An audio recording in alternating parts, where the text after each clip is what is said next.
We're getting ready to celebrate our 80th vintage this fall, and next year will be our 80th anniversary. We're also celebrating 100 years of winemaking in California.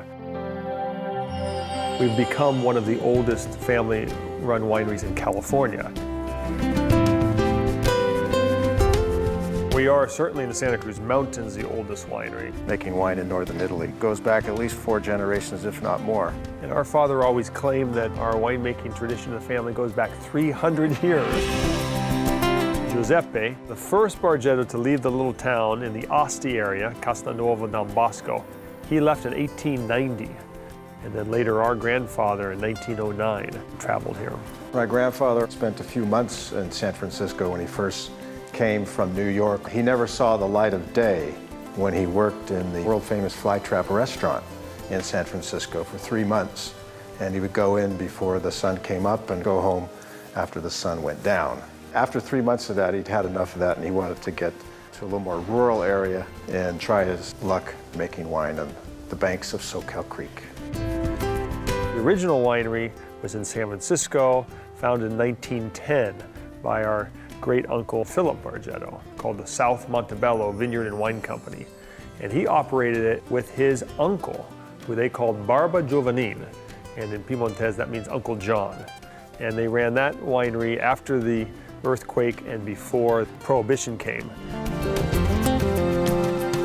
Bargetto Winery here on this property was founded by our grandfather and his brothers, John and Philip Bargetto. They actually bought this piece of property in 1918. Our grandfather's sister, Angelina, was living next door. So really it's Auntie Angelina is the reason we are all here in beautiful Soquel. Absolutely. And then started Bargetto Winery December 5th. 1933. Even before the winery was founded in 1933, the two brothers bought a property up the road here in Soquel, and it was about 50 acres. So they were in some ways farmers before they were winemakers here in the Santa Cruz Mountains. It was mainly cherries, and Soquel was famous for cherries back there, and plums. I think there's still a few residual Zinfandel vines up there that they uncover once in a while when they're clearing away the brush, according to If not, that'd be good legend. I like that story. Old vines in. Old vines in. Yeah, and it's a good entree to talk about our cousins. They were a part of it, certainly as much as we were, and now they have their own winery, Soquel Vineyards, up the road. That was our grandfather's ranch. So they've bought that property, part of it, and that's where their vineyard and So it's come full circle. Full circle.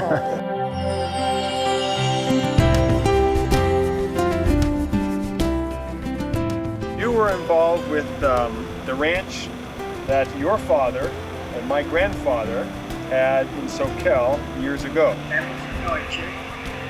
And half was cherries, half was apples or plums. How many acres was the ranch? 52 acres. The winery started off in a barn, and this was the section of the winery, dirt floor, no electricity. And recently, when we took down some of these old casks, we exposed this old tree trunk, which was the corner post for the building. This is a little remnant of the old winery, which came from the old barn. A few years after the winery was founded, Philip died, so they only were working together in the winery for about 3 or 4 years. So then John was operating this winery and he was running the ranch. By the time the war came, he said, "Basta così," enough of that, and sold the ranch. And of course, for decades afterwards, we'd always say, "Oh my God, they sold the ranch." All those great grapes we could have been, growing up there through the decades. There were grapes available. Lots of relationships with local growers, from the Beauregards up in the Santa Cruz Mountains and Bonnie Doon area to the Locatellis. Vine Hill was a critical vineyard too, up along Highway 17 back then with the Riesling, and made some wines that really won some awards, and I think helped express the quality of the Santa Cruz Mountains. Eventually, his two sons, our father Lawrence and our uncle Ralph. Ralph returned from the war in 1945. Both graduated from Santa Clara in 1949. And now there was, that great feeling of optimism and desire to grow. So my grandfather said, "Okay, let's go." And he made the biggest addition to the winery, which included this room. And they went and bought all these old tanks from Petrie Winery in San Francisco. Redwood that you can't buy these days. The wood from those tanks you see in the La Vita room. This room was filled with tall redwood tanks and lots of oak casks. But we replaced it with stainless steel tanks that have refrigeration, and what our grandfather would have given to have one refrigerated tank that you just turn on the switch to cool down the wine, because they spent lots of hours cooling the wine in the middle of the night during harvest time. We have nice natural solar light coming in with our skylights. So this room was kind of the storage room with redwood and oak casks, and the room right next door was the fermentation cellar. So if you can imagine a big 8-foot diameter open top redwood tanks with a plank over the top. And the way that they did that in the 1940s was to get a big punch. I remember very vividly losing my balance and going into the tank and grabbing onto the side. And it's kind of dangerous because there's a cap of CO2, and if you hit that and took a big breath, you would just collapse. Fortunately, that didn't happen, and I got two friends to help pull me out. Those tanks were in use all the way through 1985. And thank God we don't have to use those anymore. So Ralph and Larry worked together from, let's say, 1949 upon graduation until about 1964, when Ralph went into real estate. He had 10 kids, okay, we had 5 kids, and there just wasn't enough sales of wine to feed all those mouths. And then our father was able to take over the reins of this business, I guess because of that decision. We're still here. We're still here. So we all grew up. This was kind of the family business. I marked my beginning when I was in 4th grade, and I worked in the summertime, and we put in a retaining wall system along the back of the winery. Just this past week in preparing for La Vita, I came across that old retaining wall. And then with time, I worked in the cellar and I worked in the retail room, and then went to UC Davis and studied enology. I also, probably about 12 years old or 15 years old, washing bottles because we recycled our bottles. Then later on in high school years and college years, I always worked in the office. I got a business degree in accounting. And when we need a check, we still have to go to Sister Loretta to get a check. Well, I started when I was 6 years old picking up cigarette butts in the parking lot. I studied viticulture at UC Davis, and then my role here currently is the president, so I do a lot of the finance and the marketing and some of the admin. But very soon, we're pleased to announce that my sister is going to take over the title of the presidency of Bargetto Winery, so we're very excited about that.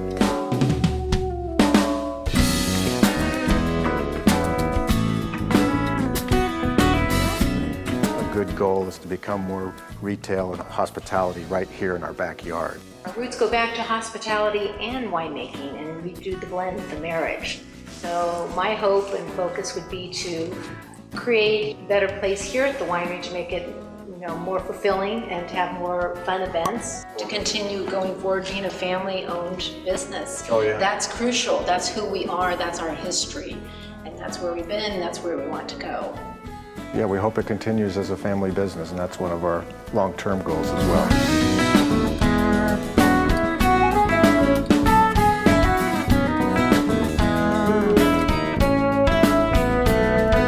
Probably every Christmas and every Easter celebration, we'd always come back to a couple issues. When are we going to get a vineyard, and where's it going to be? And we were looking all over Kingdom Come, everywhere from Boulder Creek and Bonnie Doon to the hills of SoCal. And then we finally settled on that property out in Corralitos.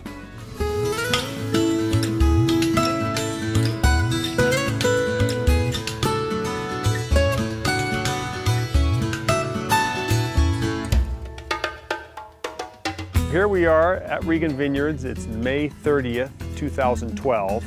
And it's very appropriate that we're out here this month of this year, because this same month, 20 years ago, 1992, is when we did our first planting of 10 acres of Chardonnay. So this section is our first section for which we're really celebrating the anniversary this year, because this was the section that was planted in May of 1992. And this is a special clone of Chardonnay that we call the Mount Eden clone. And it comes from Corton Charlemagne in Burgundy, France, and it's one of the most sought-after Chardonnays of the world. After 4 years of John talking about a winery needs to have a vineyard, this dream is finally come true. I just wanted to say that so overwhelmed with the number of people here that are able to make it. And we will cover that little sleeve completely. That guy will be down in the ground. You guys gonna last the whole day out here? It's about 10 o'clock in the morning. Yeah, we'll make it, don't worry. For Sunday. I think we'll have it all planted before nightfall. 5 months after the initial planting of this Mount Eden clone Chardonnay, that is where the Merlot will be planted this coming February. It's breathtaking. It looks like there's velvet covering up the rows between the vines.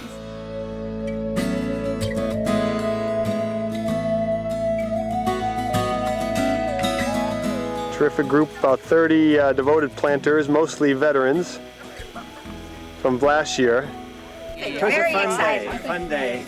And can't wait for that first glass of Merlot. About 1997. And here's little Kevin, sleeping peacefully. Someday we'll get him out here to help dear old dad picking the grapes. This site is bellissimo. It is something. This is almost reaches the heavens. We are picking the Mount Eden clone in Regan Vineyards, and this is our first picking. And these are the grapes in the bin.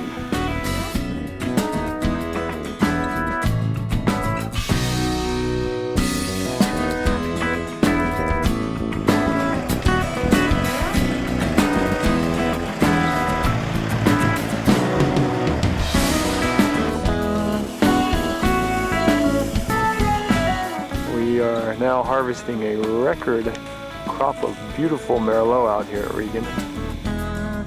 Symbolize the fact that we are sustained from vintage to vintage, and we take the previous vintage of Merlot and pour a little bit into.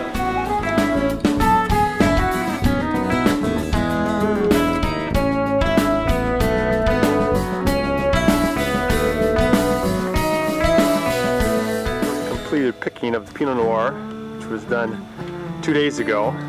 Now this is the very first harvest of the Italian varieties. Look at these cluster sizes. The Dolcetto, you ever seen clusters like this? First bin of Nebbiolo. Moving down. We more or less completed the fourth planting section of Regan after 7 years from when we started planting. So life is good. A good day here at Regan. So it's 3.5 years later, and this is what section 4 looks like. We've had this dream about having a proper place for the partners to be able to come and enjoy Regan, and to be able to have a proper place for hospitality. So years later, this dream is becoming a reality in the name of a gazebo atop the water tank.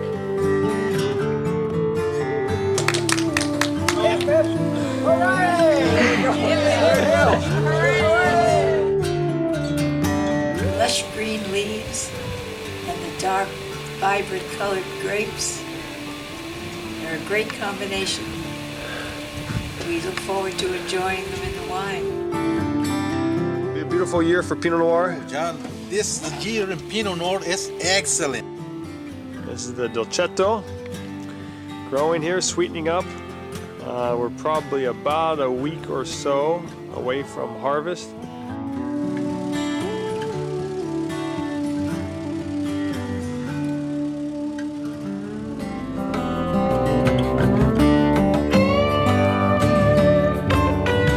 Here we are 20 years later. The vineyard is completely planted. We have almost 40 acres and we get 4 tons per acre on a really good year. You start to talk about 150 or 160 tons of grapes. So that's significant for our region. As far as I know, it's the most diverse vineyard in the Santa Cruz Mountains. We have 7 different varieties and 13 different clone combinations. That's really allowed us to expand the production, ship more across the country, and let people know how this region is really wonderful for producing terrific wines.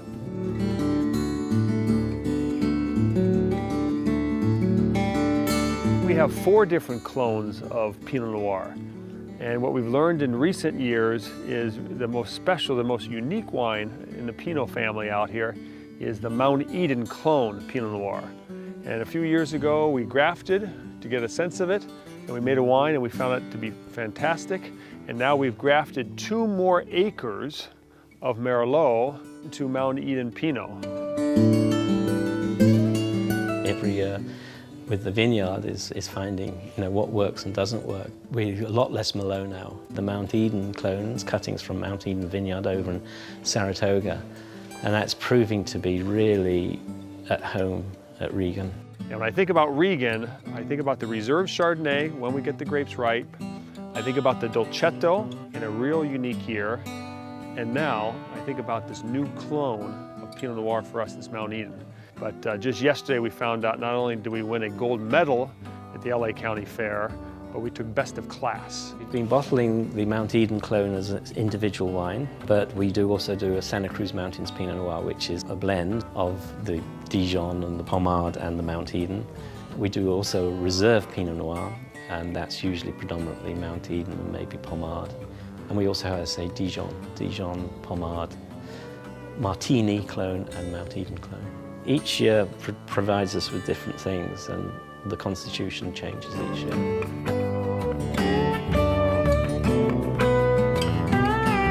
We're here in the gazebo and we're overlooking what I call the high rent district. This is our La Vita section. And when we first got started in the vineyard, I wanted to have an Italian white. And for me, it was Pinot Grigio. And so we planted 2.5 acres of Pinot Grigio. And then we've planted 3 Northern Italian reds. One of them is the Nebbiolo. We have 2 different clones that comes from Piemonte. It's the great Barolos and Barbarescos of Northern Italy. And this is Dolcetto. So we have 1.5 acre Dolcetto. We've expanded it. And it is the cornerstone of our La Vita wine blend because it brings a lot of fruit, a lot of depth, a lot of color, and a lot of intensity. So then on the other side, we have 1/2 acre of Refosco.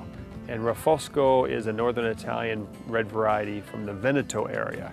And it is the deepest, darkest, inkiest red that we grow out here. The Refosco is always usually the last grape we harvest. We plant it because it's part of the heritage of the family, and it does work well in the blend. What's fun about these Italian varietals is we really were pioneers. There was really no one in the Santa Cruz Mountains growing these Italians. So these 3 together yield the La Vita wine, and each year the blend changes. And we always blend La Vita to be the best. And this year we're going to be releasing the 2008 La Vita. And I'm very excited, and I think that's maybe the best La Vita wine we've had so far.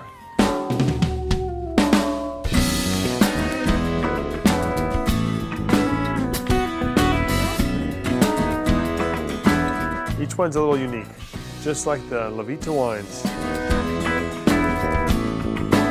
Cheers to La Vita. I was there on that first planting many months ago. Enjoying the new La Vita room, it's beautiful. Can't wait to have several parties in there throughout the year. This is the fun part of the wine business. You know, we can enjoy wine with friends and laugh and relax on a Sunday afternoon. I really wanted to pursue it, and here we are now, going to college next year, studying wine and viticulture. It's definitely a family affair, as you can tell. And Mom has been to every La Vita release since the beginning, so 11 times. So she has a perfect record. I have my opportunity to welcome you two to our 11th release of La Vita. The 08 La Vita comes from our vineyard in Corralitos. It's a blend of 3 Italian varietals that we grow there, Dolcetto, Nebbiolo, and Refosco. It's our longest aged wine, 2.5 years in barrel and then another year in the bottle. Last summer, we got one of the winery's finest awards at the California State Fair, which is one of the leading wine competitions. Out of all the Italian blends, they picked out the 06 La Vita as the best Italian blend in the state of California. So we thought that was pretty good.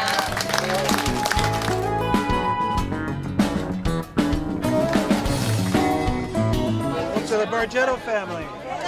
Cheers. Saluta.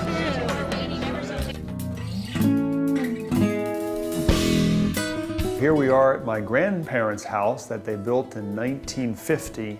We're here looking at not all of the awards we have through the years, but we just sort of picked out a few highlight awards. And in the old days in California, in the 60s and 70s, it was the LA County Fair, which really was the major wine competition in the state of California. And in the good old days, they used to give you real silver medals. Here's a couple awards that go back to 1963 on Zinfandel and Zinfandel Rosé. And then here's a real gold medal, Zinfandel, and one here on Zinfandel Rosé. In 1975, I know my father was real proud of this one because Bargetto Winery won the highest number of gold medals at the LA County Fair. One of the most significant awards we received through the decades was on this wine, the 1981 Napa Valley Cabernet. And it was a very special wine to our family because it was a dedication to our father. The Wine Spectator picked out 10 Cabernets that year, and the Bargetto 81 Cabernet was included in that top 10 list. Perhaps the single most significant press we ever got from a wine writer is this one given to us for our 1987 Santa Cruz Mountain Chardonnay by a guy named Robert Parker. He gave that wine a 93-point score. And then in recent years, we've had a nice run at the state fair. All three of these wines come from our estate. In the Merlot competition in the state of California, we were given the best Merlot in the state of California. This was on the 2007 Estate Pinot Noir. They picked out the Bargetto Reserve Pinot as the top Pinot in the state of California. And then we have what we consider to be our most unique wine, our La Vita, which is our Italian blend. In the 2006 vintage, last summer was identified as the best Italian blend, or sometimes called Cal-Ital blend in California. We have three brands, La Vita, Bargetto, and Chaucer's. My father introduced those in 1964. We had plum trees, and he had trouble selling the plums that year, so he decided, heck, you know how to make wine, why don't we make wine out of these beautiful Santa Rosa plums? So that was the first wine that we made from fruits other than grapes. And then from there, he experimented with all kinds of different fruits, blackberries, boysenberries, peaches, pears, pomegranate. And at some point, he also tried fermenting honey, and that's been a successful part of the Chaucer's brand now. The Chaucer's mead has become the bestseller and maybe the best-selling mead in the country.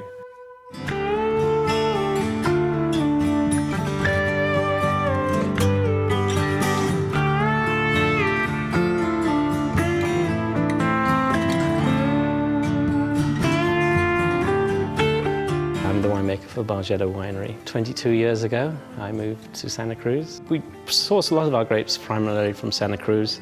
So we have Pinot Noir, Chardonnay, and then we have our Italian varietals, which go to La Vita. We also have Cabernet from Saratoga, from Peter Martin Ray Vineyard. If you start with good grapes, the idea is just to let them do their thing naturally. This is our 2010 Zinfandel. This is from one vineyard, the Schmira vineyard, just outside Lodi. Some of the vineyard is also over 100 years old. But it produces a really good, as you can see, rich, fruity, jammy, bold Zinfandel. This is a barrel of Merlot from Regan Vineyards, a state vineyard up in Santa Cruz. This is a French barrel. We buy a mixture of both French and Hungarian barrels, and also American. I mean, certainly I'm a believer of French oak, totally for Pinot, though American is very good for Zin and Petit Syrah. This is the 2010. So it's coming along nicely. This will be bottled later on in this year. It has a nice kind of dark blackberry fruit quality to it, as well as the kind of smoky oak flavors. There's so many nuances with winemaking, from when you get the grapes to the wine. There's lots of pathways you can take, and each of those pathways can bring about a change. So like if you want to press early, or you know, ferment a little bit longer, or leave things on the skins, these all add a little nuance. This winery started, as you probably know, in 1933, the day that Prohibition was repealed, and still going. And it's something that's got, you know, a little, it's part of the fabric of this area, and that it's nice to be working for somebody, you know, somebody or somewhere where this has, you know, a bit of history.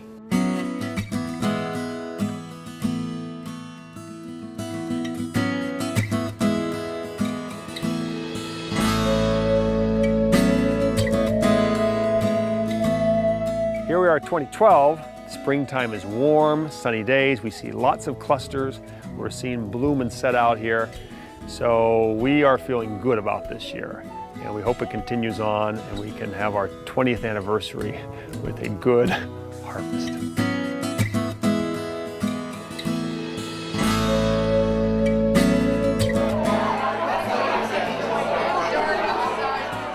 As we begin to embark on our 80th anniversary, I stopped today to think about all the people who have gone before us, all the previous employees, and contributed so much to keep this family business going. So I thank all of them, and I thank all of you, because you guys have worked so hard, and you're just part of this history going forward. A couple dreams for the future. Our land is all planted. We're maxed out almost at 40 acres. But you ask about the future, we do have a hope that at least one of my 3 children will be interested in the growing of grapes and winemaking. And I always tell them, I don't care which one, but as long as there's just one. And yes, there's a lot of hard work, but there's a lot of satisfaction and a lot of fun too.